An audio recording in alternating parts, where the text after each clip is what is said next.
Ça fait plaisir d'avoir un maillot de basket.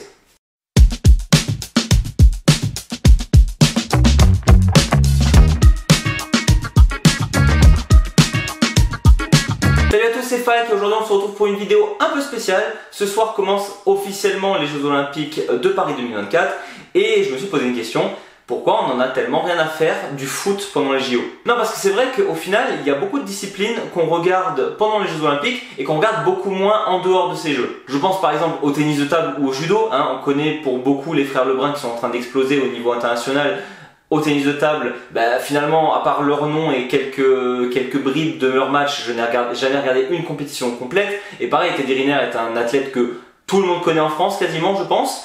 Et c'est quelqu'un finalement pendant, je veux dire, les mondiaux ou les euros du judo, on regarde pas trop ce qu'ils font à ce moment-là. Je dis pas qu'on regarde pas du tout, mais beaucoup moins que pendant les Jeux Olympiques. Et pourtant, on sait qu'on a des athlètes très très forts. Je pense par exemple, on vient de parler de Teddy Riner, mais la Villoni il y a quelques années, le saut à la perche c'était la référence. Et pourtant, je suis pas sûr que beaucoup regardent le saut à la perche en général. Et dans tout ça, on a le football qui est une compétition olympique. Et personne ne regarde, on s'en tamponne complètement, et alors que c'est le sport le plus célèbre au monde et le plus suivi, comment ça se fait? Je pense qu'il y a plusieurs raisons à cela. On va commencer déjà par un petit côté historique. Le foot actuel, ce qu'on regarde, c'est géré soit par la FIFA et l'UEFA, qui est une organisation extrêmement influente, alors que les Jeux Olympiques sont gérés par le CIO, donc le Comité Olympique. On a déjà deux énormes organisations qui se confrontent l'une avec l'autre. Et là où on a d'autres organisations très puissantes comme la NBA par exemple, aussi très influente, elle ne gère pas des compétitions entre nations, elle gère des compétitions entre clubs de villes américaines ou canadiennes, bientôt peut-être même mexicaine, bref. Là, on a deux organisations très puissantes qui se confondent pour qui aura les droits des matchs internationaux. Alors évidemment, la FIFA ne va pas perdre ses droits, ça semble logique. Mais du coup, comment elle fait pour ne pas perdre de l'argent en se disant finalement, les Jeux Olympiques, c'est plus important que la Coupe du Monde? Non, parce que justement, si on prend le basket comme exemple, les Jeux Olympiques sont beaucoup plus importants que le mondial. On rappelle que récemment au basket, les Allemands sont champions du monde. Les Américains l'ont déjà très mal pris, et du coup ils envoient une équipe mais laisse tomber. Et pourquoi ils font ça? Parce que déjà pendant les mondiaux, les équipes n'ont pas envoyé leurs meilleurs joueurs. Et les JO sont considérés comme la compétition la plus importante. Et donc comment ça se fait que finalement le foot, on s'en fiche pendant les JO alors que le handball c'est clairement la compétition la plus prestigieuse, le basket c'est pareil, bref on a plein de compétitions de sport collectif où c'est le Graal d'avoir une médaille d'or olympique, alors que le foot, on s'en tamponne le coquillage. D'ailleurs je suis sûr que parmi vous il y a plein de spectateurs qui ne connaissent même pas le vainqueur des derniers JO au foot. Alors, il faut savoir que dans beaucoup de sports collectifs dont le foot, avant 1992, il n'était interdit donc aux équipes nationales d'avoir des joueurs pros pour représenter leur nation. Et le problème qu'il y a eu avec ça, c'est que, en fait, dans l'Est de l'Europe, il n'y a pas ce statut de professionnel pour tous les athlètes. Ce qui fait que même un athlète qui est vu comme chez nous comme pro, il ne l'était pas à l'Est de l'Europe, et donc il raflait toutes les médailles,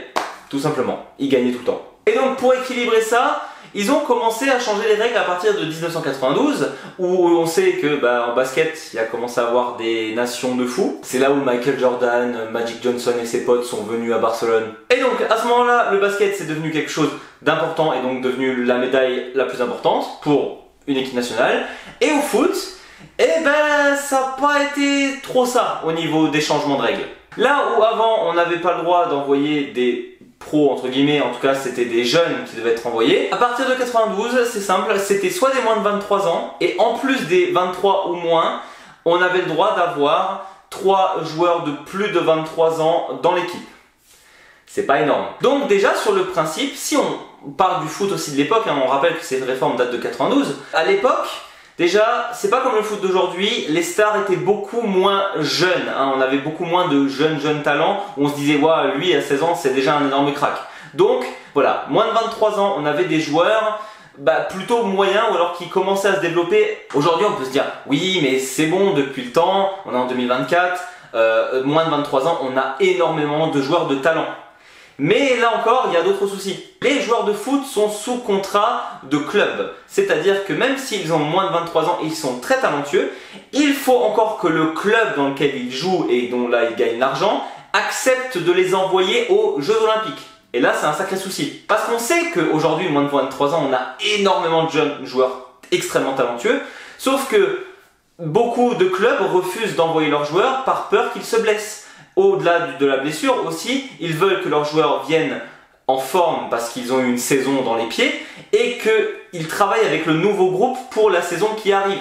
Donc beaucoup de contraintes qui font qu'on a énormément de joueurs qui renoncent aux Jeux Olympiques parce que leur club ne le veut absolument pas. Donc il est déjà dur de convaincre des joueurs d'aller chercher une médaille dont on sait que l'importance n'est pas là et en plus les clubs refusent. On se retrouve avec vraiment un effectif très réduit. Et avec un effectif réduit, qu'est-ce qu'on a aussi? Tout simplement un effectif construit à l'arrache. Parce que pour la Coupe du Monde, pour l'Euro de foot, on connaît plus ou moins les équipes. On sait comment elles vont se ramener et avec quels joueurs.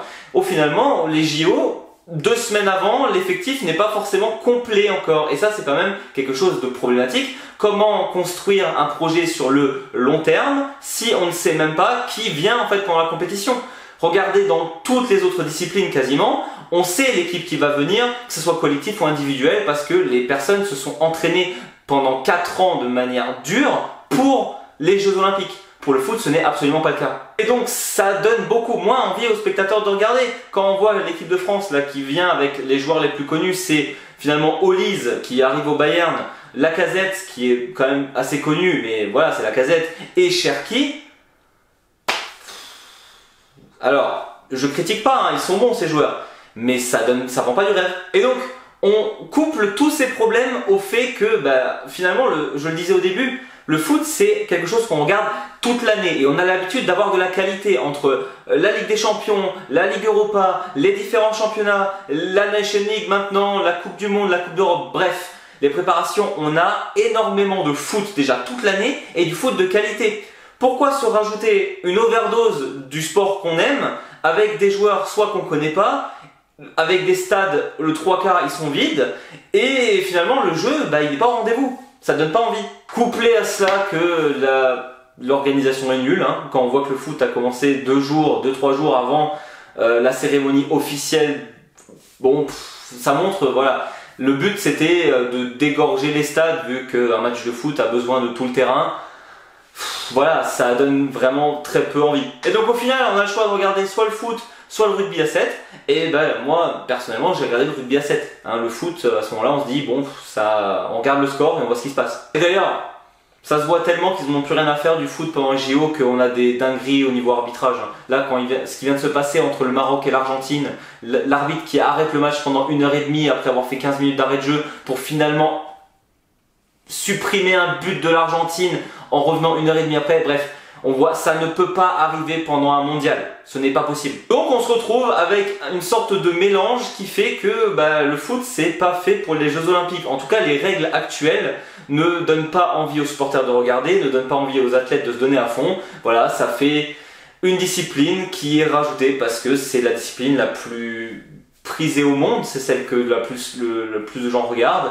Mais au final on peut presque se poser la question, est-ce que le foot on doit le garder pendant les Jeux Olympiques parce que tout le monde s'en fiche. Voilà, c'était tout pour moi. Très hâte quand même de suivre ces JO de Paris. Je sais qu'il y a eu énormément de critiques derrière, mais au fond, je pense que c'est quelque chose qu'on aime plus ou moins tous, en tout cas les fans de sport, de voir un peu ce que notre nation arrive à ramener en termes de médailles, voir un peu d'autres sports, ça fait du bien aussi, hein, parfois de pas juste se contenter de foot tout le temps, c'est sympa. On espère que la France ramène un maximum de médailles. De mon côté, j'espère que les Allemands aussi réussissent quelques trucs. Très hâte de voir les matchs de hand et de basket, c'est ce qui m'intéresse le plus. Et on se retrouve très vite pour de nouvelles vidéos. Lâchez un petit pouce vers le haut ou un abonnement si ce n'est pas déjà fait. Et jusqu'à la prochaine, je vous dis servus.